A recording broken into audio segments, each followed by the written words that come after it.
Hi, I'm Femi OK and you're in the stream. Today, Iran is officially open for business. Big promises of opportunities are being made to Iranians, but what can the everyday citizen expect?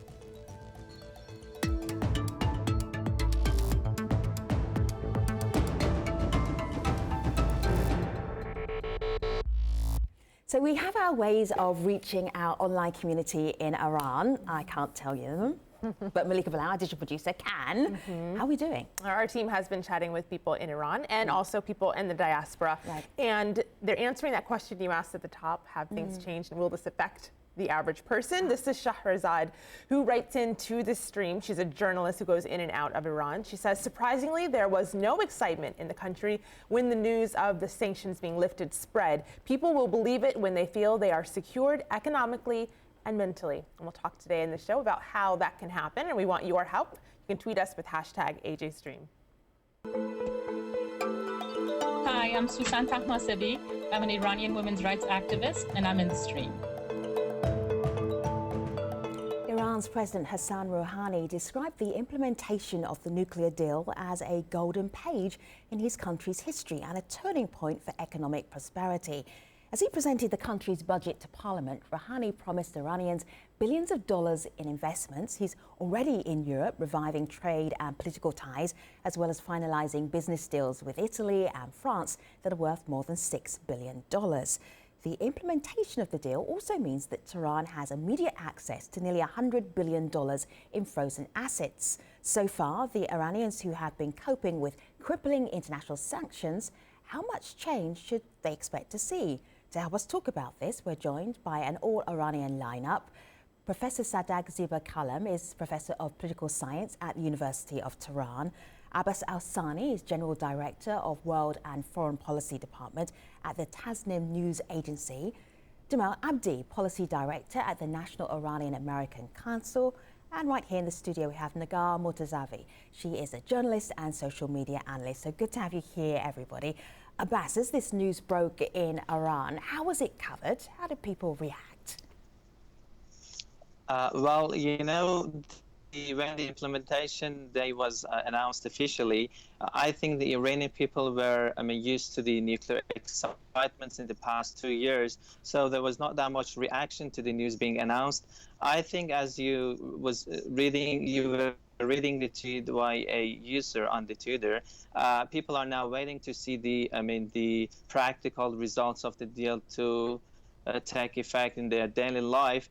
The reactions, you know, they haven't been much so far. However, the psychologically past 2 years, there have been positive reactions to this nuclear deal, and people are hoping that the deal with the lifting of the sanctions could bring some the solutions to the economic problems in the country, which can result in the improvement in their daily life and the economic problems. But I think now what is needed is the time and the course of time that people will need to see that what President has been saying during past two years. Whether they are, taking effect or not, that is the question which is posing to be asked by the people. There's not much, people are in a sense or feeling of expecting things to happen. And hopefully that the president is making his trip to Europe these days. And he is hoping to have cooperation with other countries across the globe, mostly in European continent, to expand the investments by the foreign companies in Iran, and also to expand the ties with other countries as well, to in a way to contribute to the economy in the country. Yes. So, Nagar, it's hard to really appreciate what it's like to live under sanctions unless we tap into the community there. I know you've been doing that, Malika's been doing that. Can you give us an example of maybe how life could change? Not immediately, but things could actually be different. So, like I said, I think people, especially the younger people, are very hopeful from more of a psychological or moral perspective, having hope for a direction that the economy is going for a better future, an economic boom, more employment, more jobs, just basically more investment in different industries. and also some immediate changes that people are talking about. For example, in the aviation industry, Iran has been under sanctions for 3 decades, and a lot of people are not aware of that. There's a lot of civilian deaths in dangerous flights, and Iran is now able to immediately purchase new planes. That's something that a lot of different aspects of the society share. I'm just going to stop for a moment because I really wanted to dig down into this, because if you hear about sanctions in Iran and then you're not thinking about the everyday practical realities. Have a look at this. This is on Forbes. It says nuclear deal, Iran's chance to upgrade its ancient aircraft. Now, can you imagine you're flying in an airline that hasn't managed to get parts since 1979? They can't. No one will supply them with parts. So Iran's air fleet, we've got Zagros Airlines, Iran Air Tours, Mahan Air, all of the Iran airlines here. 27 years is how old their fleet is for Iran Air, going down to the youngest is maybe 23 years. And then you compare that to Delta, which is 17 years. Delta has some old planes. Down here to EasyJet, 6 years. So that's a big difference. And if you can't get parts, what's the end result of that? It means dangerous flights, it means a lot of civilian deaths, and a lot of the domestic flights, especially that the middle class had to be dealing with, has been affected. And it doesn't matter even if you're rich or poor, you have to get on that plane, and if that plane crashes, everyone's going to go down together. So that's something that I think is one of the immediate changes that people are waiting for. Yeah. And that's exactly what people online are telling us. This is something from Adrian. She writes in the past 15 years, Iran had 28 civilian airplane crashes and more than 500 people died. So new planes are a big deal. But I want to transition just a little bit in how things are changing immediately. This is a tweet from Sam. Professor, one person online says that access to the global banking system will make life easier for Iranian students abroad. So Professor Sadek, what will the lifting of sanctions do for students? Basically, I must add to what the other participants were saying, but I want to add one important factor. It can be described as political as well as social. Many younger generation Iranians are hoping that that the new image which is being created of Iran would actually help to make a fundamental rapprochement with the West and with the United States, because what we call the second and third generation Iranians, the Iranians who are in their 20s, in their 30s, in their 40s, they have been brought up in the atmosphere of animosity and hostility towards the West, towards the United States. Now, increasingly, the hardliners are finding it more and more difficult to sell radical ideas, anti-Westernism, anti-Americanism, particularly to the younger and post-revolution the Iranian generations. See, that's a really good point, Professor. And Jamal, let me just bring you in here, because there will be people who've been entrenched since the 1970s in the States about how they view Iran, people in Iran entrenched about how they see America. Where are we right now with that relationship? Well, I think at this point, anything is possible. You know, we don't really know where this leads. Right now, we just have an arms agreement. So we don't have any promise of a move towards normalization of relations. We don't even have the U.S. sanctions, the U.S. trade embargo on Iran lifted. That still remains in place. So it's still going to be very difficult for the United States and Iran to engage in economic relationships. I mean, those are all effectively still closed up. And there may be some new opportunities for other exchanges. As you mentioned, students. Students in the United States, Iranian students, have actually really suffered under these sanctions. For one, the international banking channels were all closed. So how do you get money from your parents in Iran into the States? And then on top of that, you've had banks in the United States actually closing the accounts of Iranian students because of concerns about the sanctions. So this is one example where hopefully this is going to open some doors where Iranian students in the United States don't feel discriminated against. That being said, we also see, even as these positive moves are happening, we see some moves in the opposite direction. We see negative moves. Right now, there's a visa law that has now been implemented in which Iranian dual nationals in Europe now have to get visas to come to the United States, unlike their fellow countrymen. So I think this is going to be something that ebbs and flows. But what we have right now is a moment of great promise. And I think really what happens in the next few months, particularly following the Iranian elections and then in the closing months of the Obama administration, I think those are really going to set the tone for what's possible, bigger picture, for the Iranian people as well as for the U.S.-Iran relationship. So, Nagar, even amongst that positivity and hopefulness that Jamal talked about, there's skepticism from people in Iran. You know this well because you talked to some of these people. I'm going to read a tweet here that, Nagar, you got for the stream. And this is Bache Gorbe, who says, Audi and Bin said they were ready to enter the Iranian market. Those are two car companies. When we were sanctioned, rich people had a good time. And now, after sanctions, rich people will also have a good time. That sentiment is also echoed in this comment from Shahrazad, who says people that she talked to in Iran believe money will be swallowed by the children of the Iranian government. So there's a question of who's actually going to benefit, and is it going to be the people who were already benefiting under sanctions? Yeah, exactly, and this brings in the issue of corruption that has been pretty high and escalating in the past few years.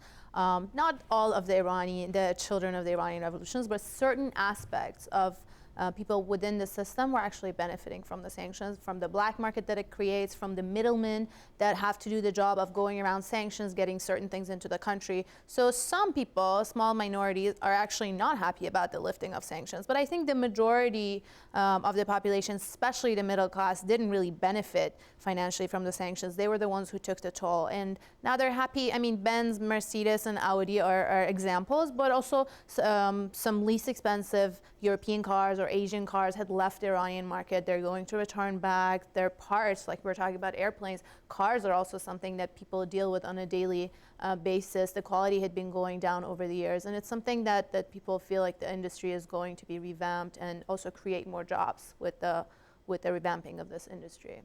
So, Abbas, that idea that there'll be a few people who'd be quite disappointed that the sanctions are going away, can you relate to that? May I add a point that, people have enough of political, things related to the deal, and they have been happy with the political things happening. But I think the first priority they have in mind relates to economy. They are after economy, and they want their economic problems to be solved. But there is a question for the Iranian people right now, I think, which exists among the ordinary people these days, and that is that they know that there may be some challenges in implementation of the nuclear deal, and they have been, referring to what has happened in the past between Iran and the West, and it relates to West in the, some years ago in the past, like 2003, they didn't deliver on their commitments in the deal they made Iran with the 3 European countries. And the other one is that as it has been said by some Iranian officials, like the leader, that some of the problems in the country, that relates to the mismanagement in the country, that can be related to the parts of the corruption may exist in the, among some officials, or that may relate the lack of the, qualifications of the management skills or the management style in the country. That is the issue for the people as well. They think that they believe that the sanctions can facilitate solving the economic problems in the country. They can facilitate the transfer of money to the country. What you said is really interesting here, because Iran's supreme leader shared this tweet, which is really intriguing. It really reflects what you were just saying here.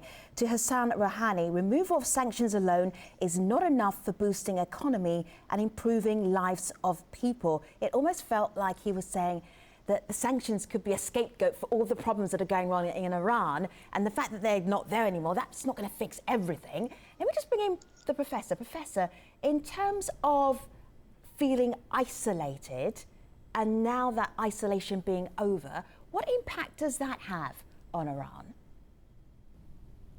Well, isolation was not solely concerned with the economy. For example, during the past 6 years, I was invited to at least 4 or 5 international conferences.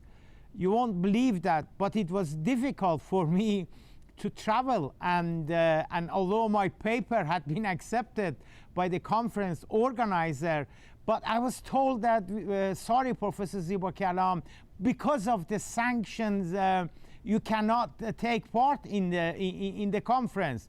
And I never could understand that. What has sanction got to do with taking part in international conference? And that's the kind of atmosphere that many middle class and educated upper middle class Iranian were living. However, I must say that we mustn't take it for granted that everything would be.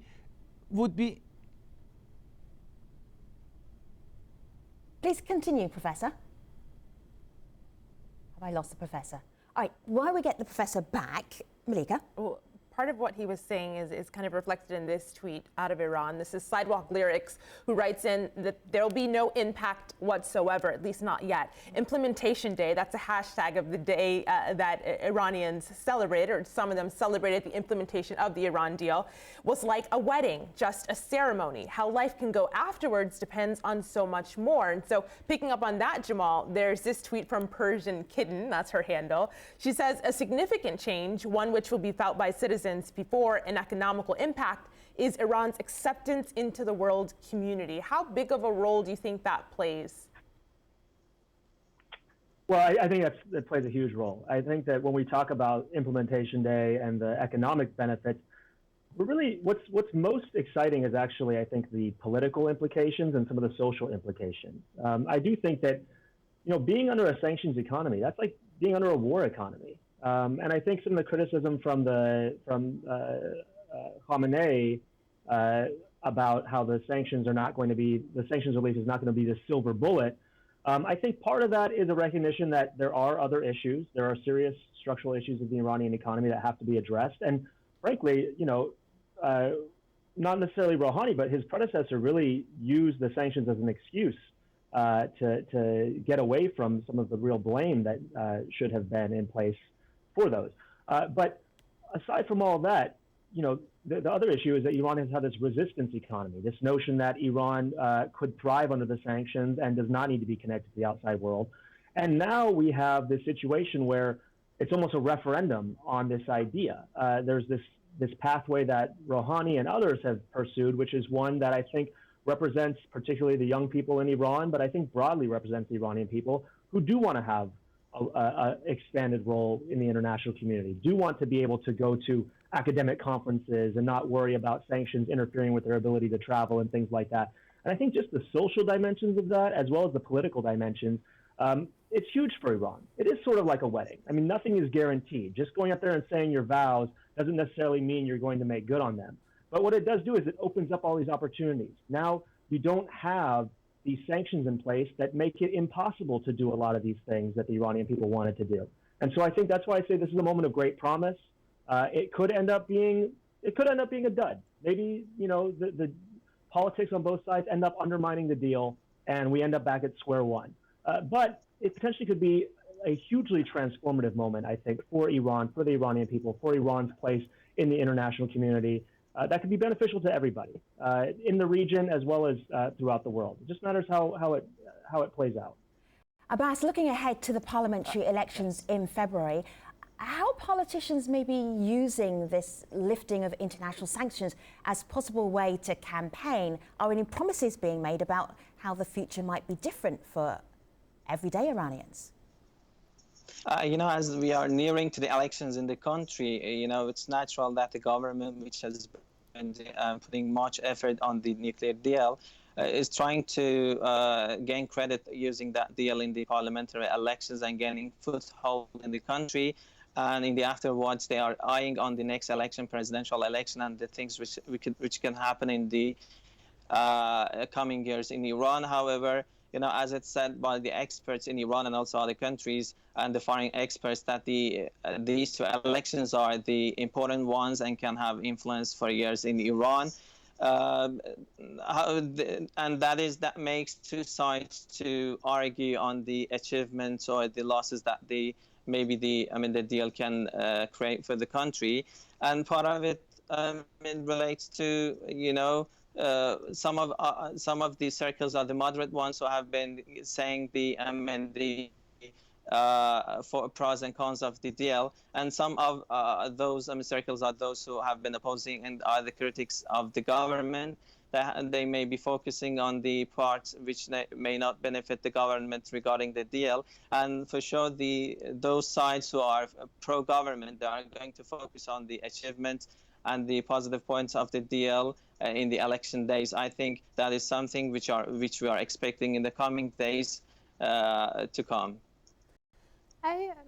I think these are going to be very important elections as far as if the moderates, like Abbas is saying, supporters of the government or the moderates within the Iranian political system are able to have influence in the parliament. It will just add to the strength of the administration, the current administration, and it will just reinforce the new direction that the administration had started. Let's not forget that the parliament, just like the US Congress here, was trying to cause a lot of hiccups in the process of the negotiations in the Iran deal. So if the government, the moderates are able to have the government, meaning the administration and the parliament together, that will just reinforce their strength in the near future also.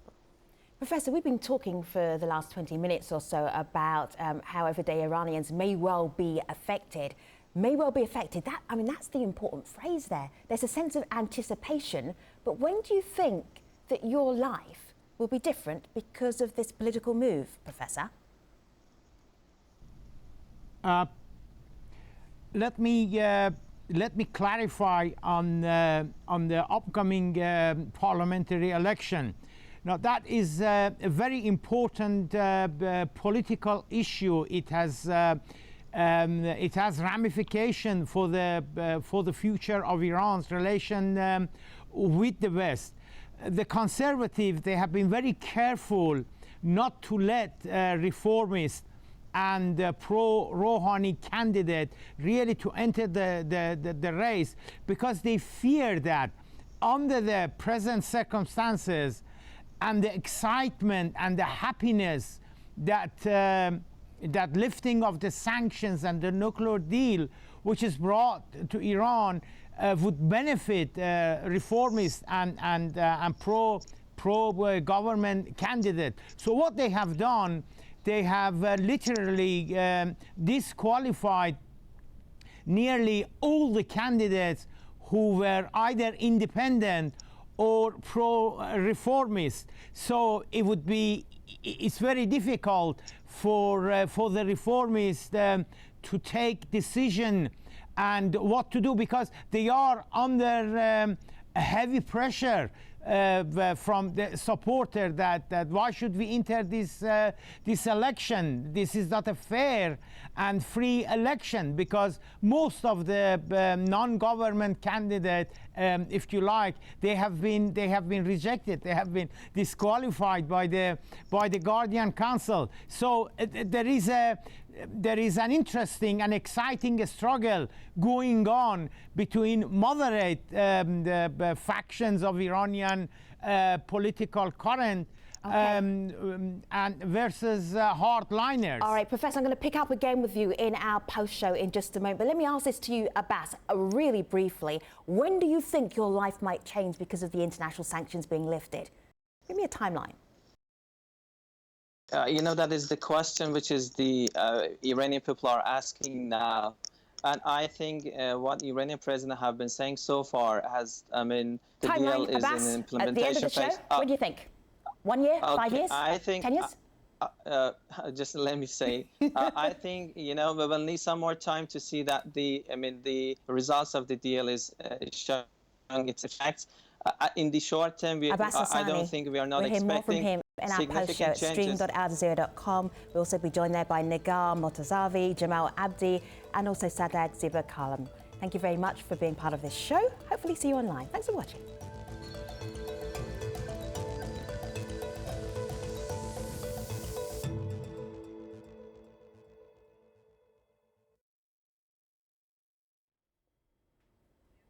Hello, welcome back. This is the Streams Online Post Show. We've been talking about the lifting of international sanctions against Iran and what impact that might have for Iranians. Malika. Some people are talking about with the influx of new businesses into Iran, should that come with stipulations? So Jamal, I want you to have a listen to this video comment from Gisunia, who works on human rights out of Iran, and tell me what you think. Obviously, the lifting of sanctions on Iran is going to be great for Iran's people. I do hope that the billions of dollars in unfrozen assets do go to fix domestic problems at home and do not go to fuel conflicts abroad. I also think that businesses from abroad that will be entering Iran should think about attaching human rights standards to that entry of business. So she said should, Jamal, but is that realistic? And will there be stipulations for some of these companies? I think there would naturally be stipulations, not necessarily ones that are enforced by the companies themselves, but which are part of just the normal order of doing business. If the United States had economic relationships with Iran, do you really think Iran would be able to have taken some of those Iranian Americans prisoner over the last couple of years? That would not have been possible. That does not enable business to move forward. So I think part of the promise of lifting the sanctions is you now have a new mechanism of accountability for some of these human rights standards that Iran has not been observing. Now, I don't think we can be, we need to be clear-eyed about this. I think that there is concern that now that the nuclear issue is resolved, everybody will turn a blind eye to human rights. And I just think that, we have to be mindful of that while also recognizing that just by opening up the economy, we start to invite these new mechanisms to enforce real accountability, as opposed to where we were before, where we didn't really have mechanisms to call on Iran to live up to its human rights requirements. We didn't really have any sort of leverage other than sanctions, which on the human rights side often ended up becoming symbolic. So now I think we have some new channels to be able to actually deal with the human rights situation in a practical way that can have a real impact. Professor, from your vantage point in Iran, do you feel that human rights will be easier to address now?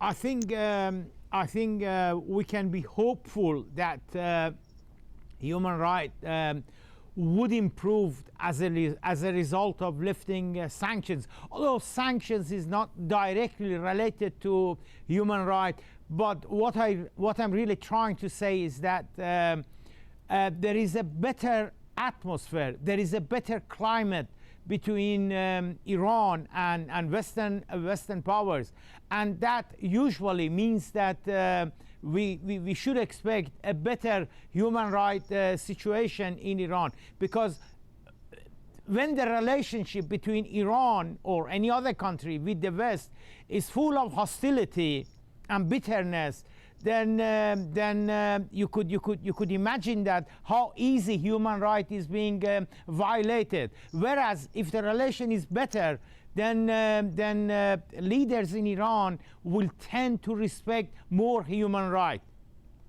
So Nigar, if I may add, go ahead. I'm sorry. Please if go I ahead, may Abbas. add, a point, regarding to the sanctions and the human rights relations between these two elements.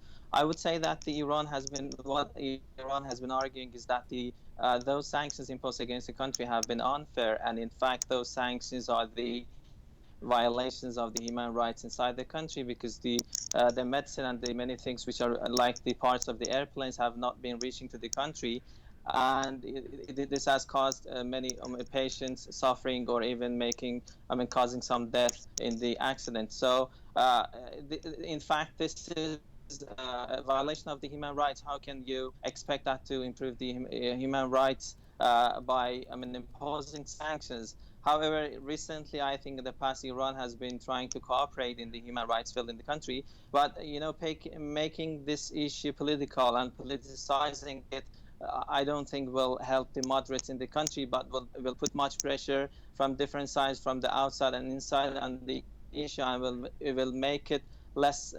It will create less space for the moderates to engage and interact with other parts of the world in order to improve many other issues in the agenda. Oh, Abbas. It's like you and Adrian on Twitter have the same wavelength in your brains, because exactly what you just said is what Adrian just tweeted us. She says, let's please not forget that living under sanctions is also not good for human rights. But I want to pivot a little bit, Nagar, and talk about something else people online are talking about. Naturally, they're talking about access to the internet. This is Saeed, whose timeline profile says Tehran. He says Iranians need an open atmosphere. Social networks are still banned, and they were banned after Hassan Rouhani was elected Iran's president and after the Iran deal. Another person who you talked to said most websites, apps, online services have restrictions. Some of these companies were even created during sanctions, or their default was to restrict Iran from the beginning, and we need these restrictions to be lifted. Is that something that's actually going to happen, do you think?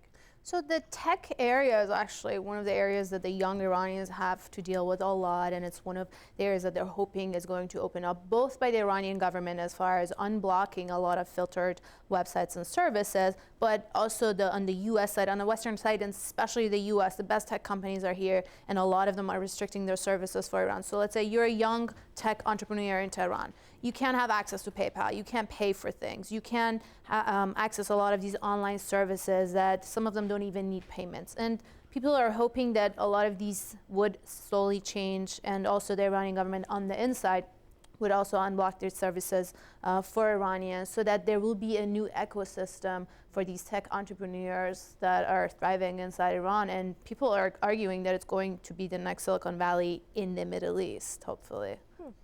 Let me show you something. Have a look on Twitter. I would love to know who is running Hassan Rouhani's English Twitter page. Lots of optimism here. Trip to Italy was productive, with much more to follow now that private sectors are in touch. Thank you for the warm hospitality, and ciao. So that feels very optimistic. On a scale of 1 to 10, guess, how optimistic are you for the future of Iran now that international sanctions have been lifted? 1 is not optimistic. 10 is fabulous, can't wait for the next 12 months. Professor, how optimistic are you?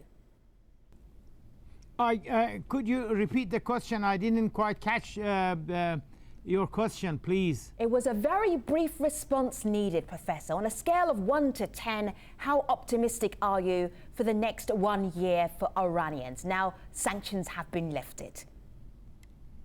I am basically very optimistic about the future.